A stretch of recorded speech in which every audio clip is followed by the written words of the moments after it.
अस्सलाम वालेकुम दोस्तों, मैं महबूब उमर जो अॼु जी हिन वीडियो में आउं तव्हांखे ॿुधाईंदुसि मोनेटाइज़ेशन जे लाइ अप्लाई कीअं कजे।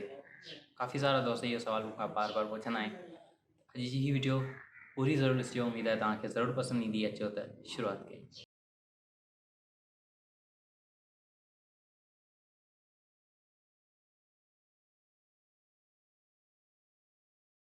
दोस्तों पहिरीं ॻाल्हि तव्हांखे ॿुधाईंदो हलां त यूट्यूब पार्टनर प्रोग्राम यानी मोनेटाइज़ेशन जे लाइ यूट्यूब पारां कुझु उसूल रखिया विया आहिनि। जेकॾहिं को चैनल उन्हनि उसूलनि ते पूरो लहे थो त उहो यूट्यूब पार्टनर प्रोग्राम में शामिलु थी सघे थो। उहे उसूल कहिड़ा आहिनि?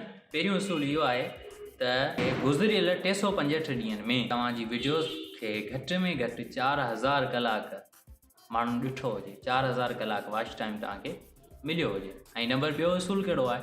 ॿियो उसूल आहे त गुज़िरियल 365 ॾींहंनि में तव्हांजे चैनल जा 1000 सब्सक्राइबर्स मुकमल थिया हुजनि।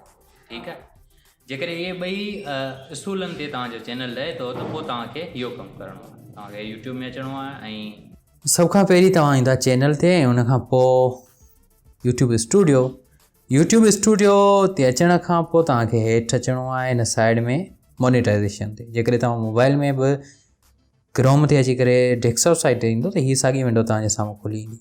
हिते तव्हां ॾिसी सघो था त ग्रो विथ यूट्यूब में जेके रिक्वायरमेंट हुई यूट्यूब जी 1000 सब्सक्राइबर्स, हुते मुंहिंजा 6510 सब्सक्राइबर्स आहिनि ऐं वॉच टाइम 4000 कलाक पूरो आहे। सो हाणे मूंखे छा करिणो आहे? अप्लाई नाउ ते क्लिक करिणो आहे। सो हिते मूं क्लिक कयो। क्लिक करण सां टे सेटअप मुंहिंजे साम्हूं अची वेंदा। पहिरियों आहे रिव्यू पार्टनर प्रोग्राम टर्म्स।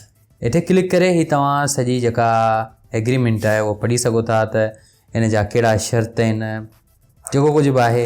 हिते जेकॾहिं तव्हां पंहिंजी कंट्री चेंज करणु चाहियो त करे सघो था। बहरहाल हिते जेकॾहिं तव्हां पंहिंजी वेबसाइट एड करणु चाहियो त करे सघो था, या कंट्री चेंज करणु चाहियो करे सघो था। वेबसाइट एड करणु नथो चाहियां, सो हे तव्हां सॼी मुकमल पढ़ी वठो।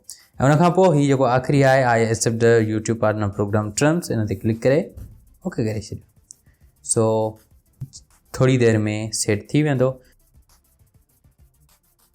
सो डन, पहिरियों सेटअप डन थी वियो। ॿिए ते एरर्स ॾेखारे पियो, इन जे करे जो एडसेंस अकाउंट ठहियलु न आहे। Verify it's U. पहिरीं शइ त तव्हांखे वेरीफाई करिणो पवंदो तव्हां पाण आहियो एडसेंस अकाउंट में। हिते पंहिंजो अकाउंट लॻायो, पासवर्ड लॻाए एंटर कयो। एंटर करण खां पोइ हिते तव्हांखे हिकिड़ो ऑप्शन मिलंदो। सो हिते you will be redirected to AdSense to complete this setup.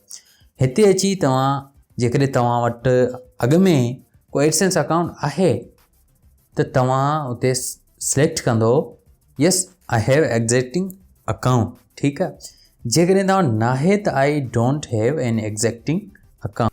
ऐं उनखां अलावा एडसेंस अकाउंट कीअं ठहे उन जे बारे में मां पूरी वीडियो ठाहे चुको आहियां। जेकॾहिं तव्हां नाहे ॾिठी त हिते क्लिक करे ॾिसी सघो था।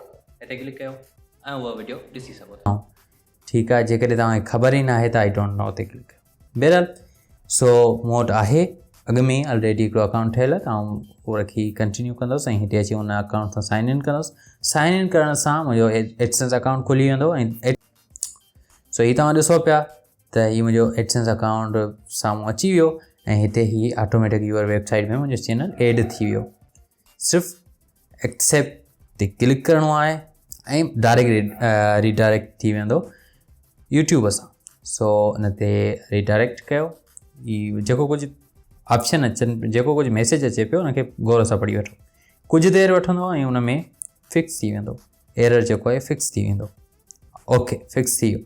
हाणे तव्हांखे सिर्फ़ु ऐं सिर्फ़ु इंतज़ारु करिणो आहे कुझु ॾींहं जो तव्हांजो चैनल रिव्यू थी वञे। हीअ तव्हांखे जेको कुझु लिखियलु आहे गेट रिव्यूड, हीअ चए पियो YouTube will be review your channel, make sure it's complete with the YouTube monetization policy. Monetization policy छा आहे हिते तव्हां क्लिक करे ॾिसी सघो था। चए थो यूट्यूब तव्हांजे चैनल खे मुकमल तौर ते ॾिसंदो, पर ज़रूरी आहे त यूट्यूब जी मोनेटाइज़ेशन वारी पॉलिसी सां मिलंदो हुजे।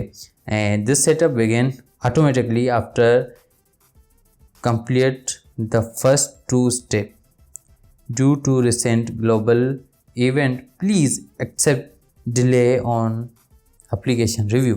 So ही कुझु मतिलबु त देरि वठी सघे थो, कॾहिं देरि कोन वठंदो आहे। ही चैनल जंहिंजी मूं मोनेटाइज़ेशन जे लाइ अप्लाई कयो इहो 3 ॾींहंनि में थी वियो, कॾहिं हिकिड़े ॾींहं में थी वेंदो आहे, कॾहिं महीनो बि वठी सघे थो।